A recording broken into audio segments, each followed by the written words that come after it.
So hey guys, good morning. আমি কৌশলী চলে এসেছি তোমাদের সবার পছন্দের Mimi. Welcome to my channel মিমির গল্প ঘর। তো দেখতে পাচ্ছ আমি সেজে গুজে বসে আছি, কিন্তু শুধু শুধু তো সেজে গুজে বসিনি, একটা কারণ আছে। আর কি কারণ আছে সেটা তোমরা কিছুক্ষণ পরে বুঝতে পারবে। তো আমার সমস্ত কাজকর্ম সেরে আমি রেডি হচ্ছি, ঠিক আছে। আমার একটু পরে আমি বেরোবো। টাইম আমার ওখানে বেরোনোর টাইম হলো, যাওয়ার টাইম হলো 12টা। তো এখন বাজে 9:12, ঠিক আছে। এখন বাজে 9:12। তো আমি বাড়ি থেকে বেরোবো হলো কখন ওই 10টা, সাড়ে 10টার দিকে, 10টার দিকে বাড়ি থেকে বেরোবো। তো এই হলো আমার লুক। তো লুকটা ফুল কমপ্লিট করে আবার আছি তোমাদের সাথে। তো গাইজ, আমি তোমাদের সকালবেলা বলেছিলাম যে আমি একটা জায়গায় যাব, তার জন্য আমি রেডি হয়েছিলাম। তো আমি কোথায় এসেছি? আমি এসেছি কুমোরটুলিতে। তো পুজোর সময় যেহেতু আসা যায় না, তো এখনই আমরা ঘুরে যাচ্ছি। দেখি মাকেও দেখলাম, অর্ধেক মা তৈরি হচ্ছে। তো আমরা এখন এসেছি কুমোরটুলির ঘাটে। তো সেখানে কিছু ফটো ভিডিও নেব।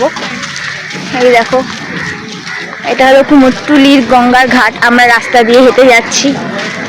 তো এই যে আমার প্রিয় ফুল কিনে নিয়েছি। তো দেখা হচ্ছে তোমাদের সাথে।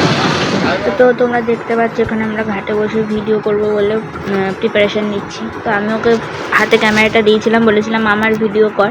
আমি জানি না ও কী করছে, একবার নিজের দিকে ঘোরাচ্ছে, একবার আমার দিকে ঘোরাচ্ছে। তো দেখো, এরপর ভিডিও করে আমরা চলে এসেছিলাম কুমোরটুলি। তো এখানে তোমরা দেখতে পাচ্ছ এখানে ধীরে ধীরে রূপ নিচ্ছে মা দুর্গার প্রতিমা। কোথাও কোথাও শুধু মাটির প্রলেপ, আবার কোথাও কোথাও চোখে প্রাণের ছোঁয়া। প্রতিটি মূর্তির পেছনে লুকিয়ে আছে শিল্পীদের দিনের পর দিনের করে যাওয়া অক্লান্ত পরিশ্রম, ধৈর্য আর ভালোবাসা। আর মা যে সবারই মা তা তো আমরা জানি। দেখুন, অবলা প্রাণীগুলো কি সুন্দর শান্তিতে শুয়ে আছে।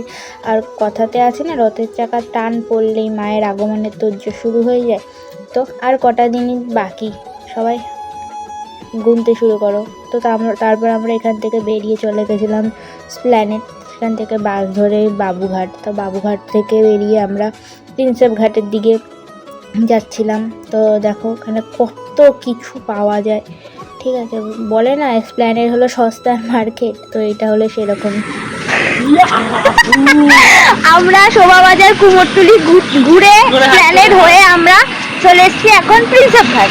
তো আমাদের এখন এমনই অবস্থা, আমার মানে এই দেখো, জুতো খুলে আমার হাতে চলে এসছে, ঠিক আছে। আমার মানে হাঁটতে হাঁটতে আমার পায়ের অবস্থা খুব খারাপ, ঠিক আছে। আমার কিটো বা বুট পরে হাঁটার অভ্যাস, ঠিক আছে। আমার মা আমাকে চপ্পল দিয়েছে। কার মাথায় মারবো চপ্পল দিয়ে বাড়ি? আমার বেস্ট ফ্রেন্ডের মাথায়। তো এই আমার অবস্থা খুবই খারাপ। এবার চলো প্রিন্সেপ ঘাটে ঢুকছি, তোমাদের সাথে সব কিছু শেয়ার করছি। প্রিন্সেপ। তো তারপর দেখো এখানে আমরা চলে এসেছি প্রিন্সেপ ঘাটের এই পাশটা, যেখানে সাদা রঙের বাড়িটা, তারপর ব্রিজটা দেখা যায়। তো চলে এসেছি। দেখো কিছুক্ষণ আগেই বৃষ্টি হয়েছে, তো জায়গায় জায়গায় একটু কাদা কাদা আছে, ঠিক আছে। তাও মানে এত সুন্দর লাগছে চারিদিকে সবুজ, মাঝে মাঝে কয়েকটা খেলনার দোকান, ঠিক আছে। তো দেখো এখানে আমি দাঁড়িয়ে ভিডিও প্রিপারেশন নিচ্ছিলাম, ঠিক আছে। যেহেতু সবসময় তো আসা সম্ভব না, তো যেহেতু সেদিনকে হাতে একটু টাইম ছিল, তাই অনেক কটা করে ভিডিও ফটো তোলার ইচ্ছা ছিল।